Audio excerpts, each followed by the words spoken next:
Welcome to a space designed for human focus. People learn side by side, working with tools they can touch and tasks they can actually see to check the work. But look at Dana at the end of the table. The theory of checking falls apart when the AI queue activates, dumping items onto her screen at a speed no human can read. Putting a person at the end of a process doesn't mean the work is being reviewed. If the machine is too fast, the person just becomes a very stressed bottleneck. The math is brutal. To finish 240 items in a shift, Dana has exactly 11 seconds for each. Our brains aren't built for that. At this speed, thinking stops. To survive, Dana shifts from checking to simply stamping. Eventually, a mistake slips through. But when the company looks back, they don't see the impossible pile of work. They see Dana's signature on the approval, and they ask why she let it happen. We call this an accountability sink. It's a system designed to look safe on paper, but in reality, it exists only to catch the blame when something inevitably goes wrong. To fix this, we have to stop the queue, clear the desk, and help Dana physically rebuild her workstation.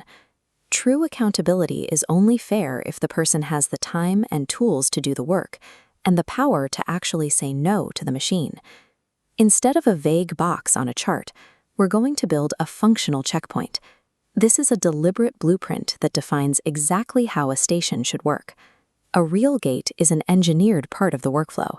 Without this level of detail, that human-in-the-loop label is just a decoration. First, we need to decide what actually reaches the desk. Asking a human to look at every single item is a waste of money and a recipe for another pileup. We build a filter instead. Simple routine items bypass the desk entirely. We only route complex cases, the high-risk anomalies or things the machine isn't sure about, to Dana's tray. Once there, she follows a clear 3-point checklist targeting specific mistakes.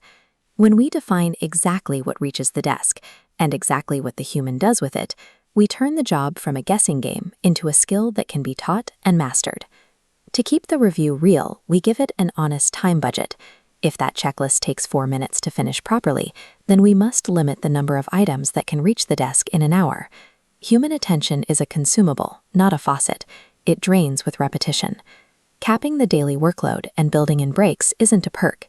It ensures the person actually pays attention to the 200th item. We also give Dana more than just an approve button.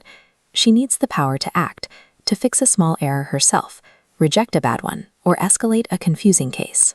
Every time she rejects or fixes an item, she records it in a shared logbook. She uses simple codes to explain exactly what went wrong. This logbook is gold. It turns Dana's daily judgment into the specific data we need to teach the machine how to be better in the next version. Now, the workbench feels different, with a calm rhythm. The machine does the heavy lifting, but the humans are the ones directing the flow. That logbook becomes a shared memory. When one person notices a new type of error, the whole community learns from it, preventing the same mistake from popping up elsewhere. We check a random sample of the items that bypass the desk to make sure our filter is still working and hasn't slowly drifted out of alignment. Putting this much care into a human station can feel like it's slowing things down. But when we fund the time and the power for people to do this work, we build a system solid enough to actually trust. Take a look at your own workflows this week. Somewhere in your process, there is a space that needs a human's care and a desk that needs a better design.